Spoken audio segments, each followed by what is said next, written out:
What's good guys, Vanity here, back with another addition to the Sound Like series, this time covering Bonobo sound. This is the composition I'll be taking you through today.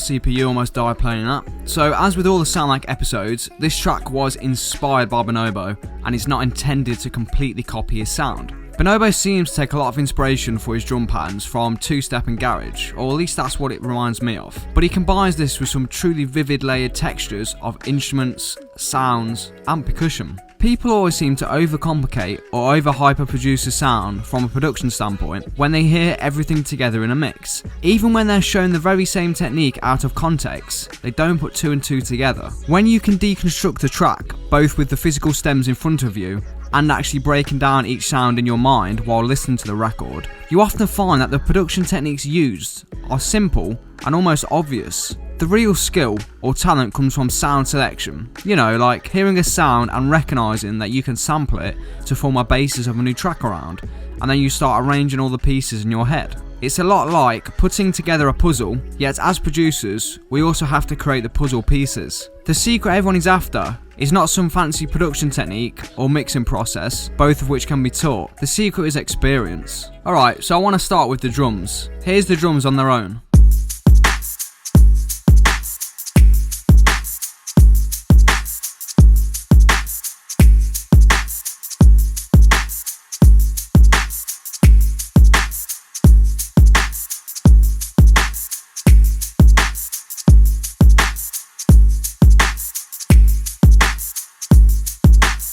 All of these samples are from my Bonobo sample pack, the link to which will be in the description below. There should also be a card popping up around here, which will take you to where you can download it. So onto the kick drum. Bonobo's kick drums are low in frequency, perhaps coming from a vintage drum machine, such as the Roland TR-909. That's the kick drum sample that I've gone for in this track, to replicate his sound, as it definitely shares similarities with his track Kiara. I've used Kiara as an inspiration behind this demo track, as well as the basis of analysing Bonobo's signature sound. So this is the kick drum on its own.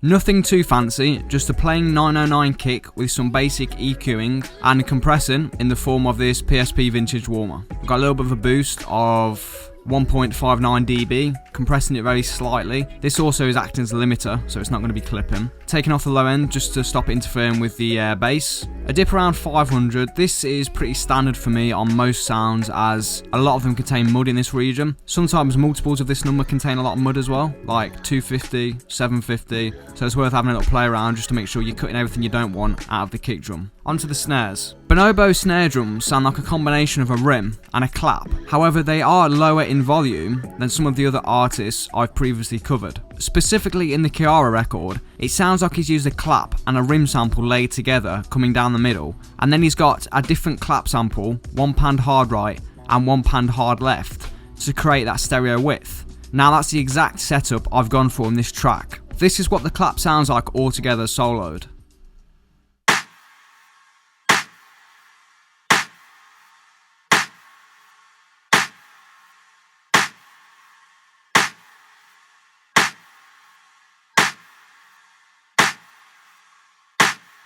You can hear how wide the clap sample is.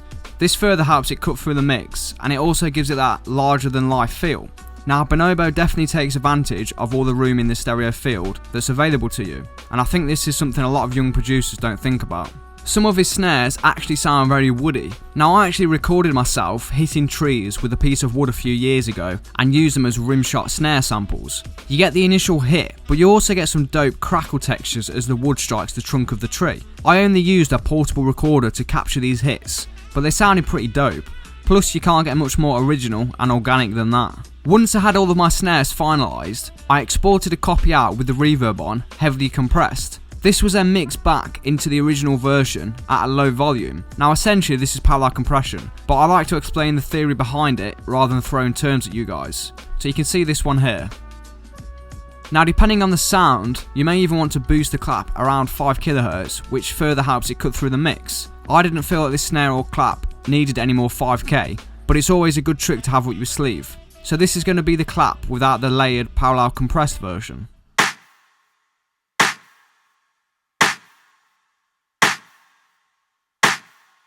And with.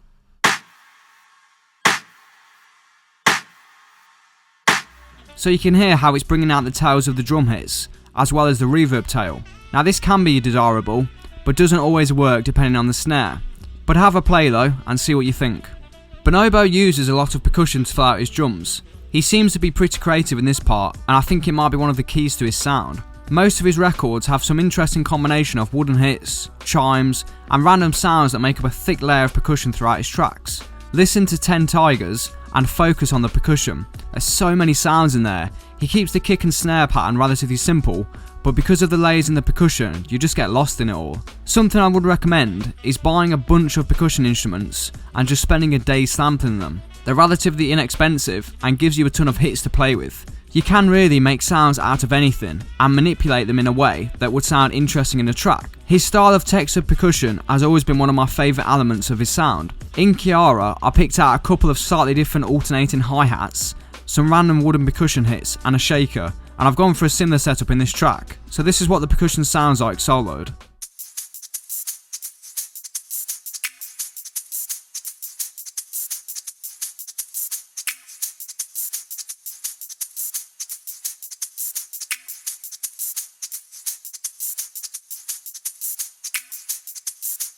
The most important element and worth noting thing in this is sidechaining the shaker to the kick drum.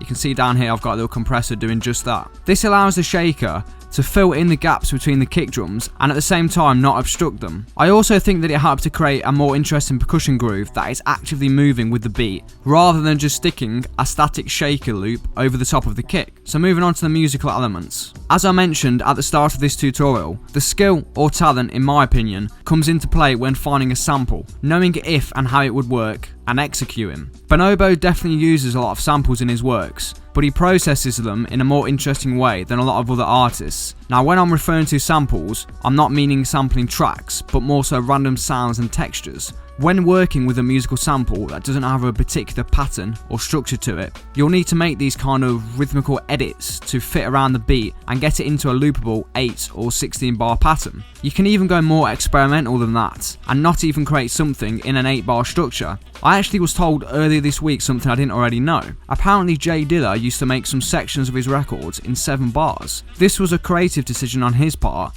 I'm guessing that this was to form an unconventional structure to his tracks that threw the listener off. Now this is definitely something to think about when creating tracks, as many of us have become regimented into working in an 8 bar phase, which does create a certain level of predictability. The musical elements seem to be emphasised throughout his records. There are anywhere from 3 to 6 different musical textures and sounds playing at any given time.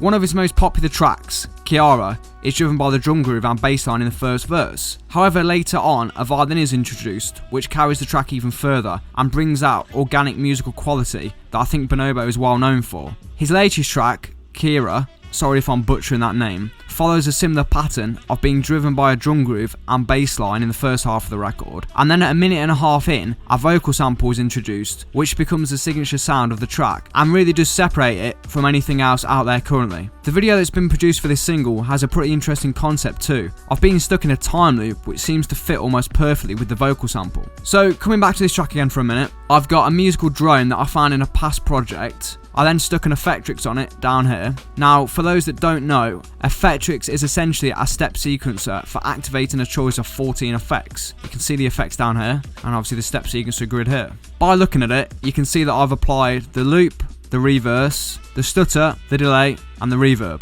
And this is how it sounds on its own.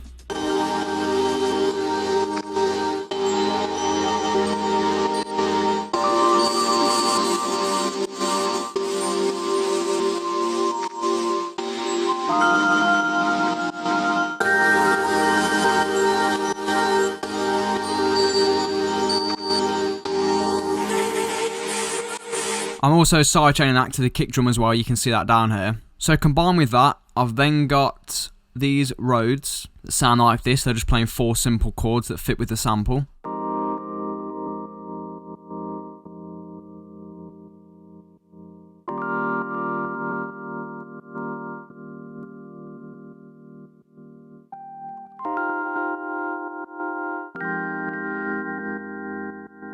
Again, I've got an exact copy of the Effectrix plugin as on the musical sample. So the sound of the Rhodes are coming from an instrument called Lounge Lizard from Applied Acoustics.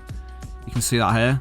Really dope plugin. This is just the first preset. I've then got some basic EQ and compression, but I won't bore you with that. I've then got these Rhodes and the music sample actually sidechained to the kick drum to create an almost bouncing effect or interplay between the kick and the musical portion of the track. I also then stuck an auto pan on it at the end just to spread the sound out across the left and right channels rather than having it straight in the middle interfering with the sample. So making sure that you're actually filling out the stereo field is definitely another Bonobo technique. His mixes are super wide and deep. Now, to get the depth in a mix, this is accomplished through using volume, reverb and EQing. I am going to do more detailed kind of mixing techniques on depth and width, but I just want to cover it briefly in this video. So think about when you hear music from a passing car. You always hear the low end or the kick drum of the track, but never the high end from the hi-hats. Now without going too deep and technical about this, low frequencies carry further than high frequencies, and the reason is to do with what's stopping the sound. So bear this in mind when you are mixing tracks. Make sure that you are using volume, EQ,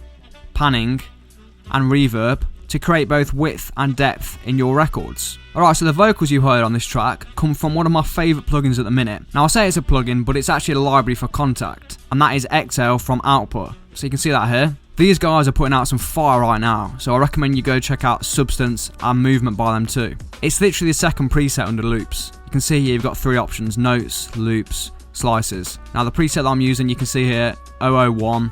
You've got 00 and 001, so it's the second one called Bangers. No idea why. I'll just solo the vocal so you can hear it on its own.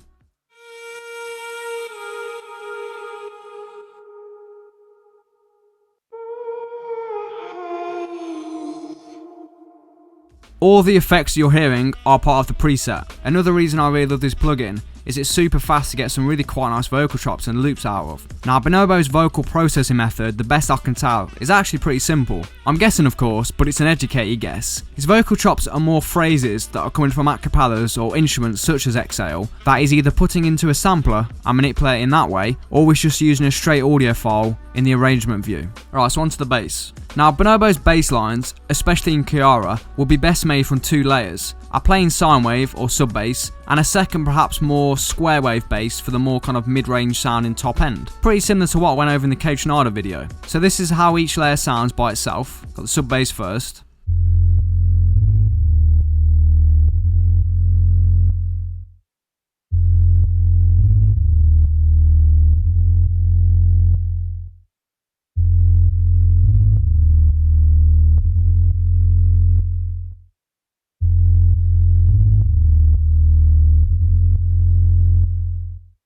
Super simple pattern, then the mid bass.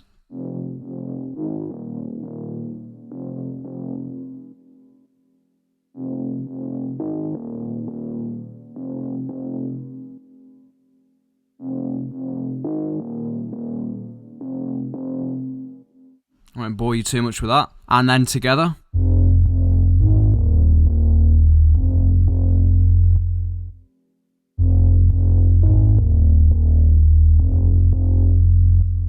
So both these basses are made from Serum. I actually love this plugin right now. So you can see it's just a straight sine wave with everything over 100 Hz completely cut off so it doesn't interfere with the mid bass. And then of course I've got my trusty max bass you can see here, which I use all the time on my basses. Oh, it's also been sidechained to the kick drum as well. And then the mid bass is a straight copy of that, swapping a square wave for the sine and the opposite EQ configuration. I've then got a vintage warmer as you can see here, and as the name suggests, it does warm up the sound and it glues them together a little more to make them a little bit more solid together. Outside of the bass, I've then got my signature crackle and tape hiss, which sound like this together.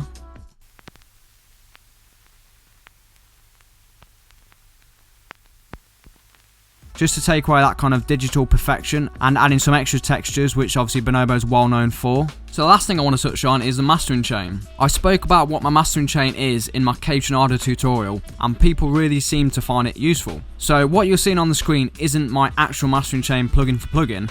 I've just been playing around with some different configurations of it. So the BX Control, mid-side processing, and the PSP old-timer plugins of what I've gone for on this specific track. So I'll start with the mid-side. I'm using this EQ to cut everything under 100 Hz out and boosting around 12 kHz on the side. So I'm just cutting everything under 100 Hz out on the sides of the track, so the left, right, obviously the bass is staying in the center, and then I'm just boosting around 12 Hz on the sides just to add a little bit of sparkle. This kind of makes no sense though, because the BX control here is making everything under 250 Hz mono, but I just like to be thorough, and also it's kind of become a habit. So you can see here, this one, yeah, 249 Hz, everything under there is going to be mono. I'm then also boosting the stereo width by 26% actually. By default it's on 100, so I'm not boosting it 126%, it's just anything over 100. I really love the BX control for having on the master bus. It has so many uses, as you can see on here. Swapping left right, phase invert. You got your dynamic peak meters for both the left and the right channels. You got gain, correlation, balance, mono maker. Got some presets. You can also listen to it in mono. You can also solo the left, solo the right, solo the side, so you can check everything individually, check it's all working together. It's nice to have a little play around with this, especially if you've got some issues on the track. You definitely always want to check the mono capability of your track, because it's going to be converted to mono in potentially a lot of different environments.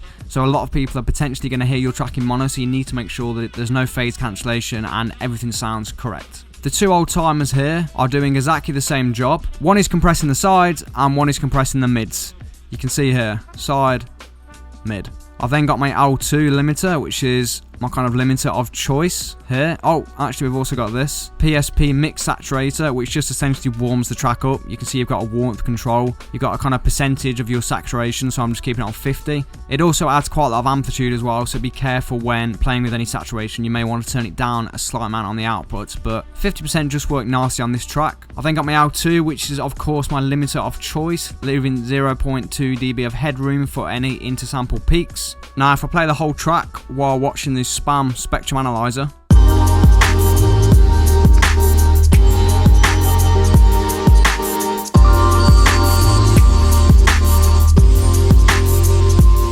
you can see I'm getting around -9 to kind of -10 RMS, which I'm happy with. Somewhere around -10 is standard for this style of music, so you always want to be aiming for somewhere close to -10 as an average. I actually really enjoyed dissecting Bonobo sound in this one. I hope you guys did too. Remember to like and subscribe if you learnt something from this. Now I don't just say that for the sake of it, it really does help the channel grow. Also, share it with some of your music production buddies if you think they'd enjoy it too. Again, I know I say this in every video, but I really do appreciate the support and love you all show me. I'm really putting in the work to make this channel one of the go-to for Ableton and music production tutorials in general really. So thanks for all being a part of this journey, and until next time, I'm out.